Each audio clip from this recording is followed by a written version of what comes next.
The programming languages we use, like C, C#, Java, Python, these are all simple text-based languages that we humans understand. Computers don't understand them. They only understand machine code. So if we have some code written in C, we should convert it to machine code. And that's the job of a C compiler. So a C compiler is a program that knows how to convert or compile C code into machine code. However, this machine code is specific to the type of CPU of a computer. So if we compile a C program on a Windows machine, we can't execute it on a Mac. Because Windows and Mac have different machine code, just like how people from different countries speak different languages. Java came to solve this problem.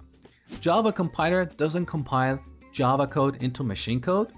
Instead, it compiles it into a portable language called Java Bytecode, which is not specific to a hardware platform like Windows or Mac. Now, we still need to convert Java bytecode to machine code.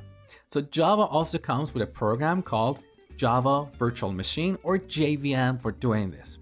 When we run a Java program, JVM kicks in, it loads our Java bytecode, and then at runtime, it will convert each instruction to machine code. With this model, we can run Java bytecode on any platforms that have a JVM. We have JVM implementations for Windows, Mac, and so on. So the JVM implementation on Windows knows how to convert Java bytecode into machine code that a Windows machine can understand. C# and Python have also taken the same route, so they are platform independent.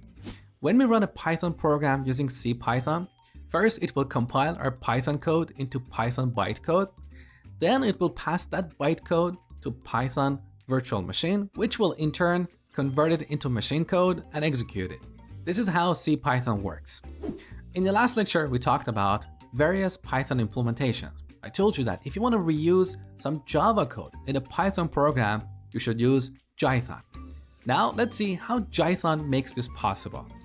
When you use Jython to run a Python program, instead of compiling your Python code into Python bytecode, it will compile it to Java bytecode.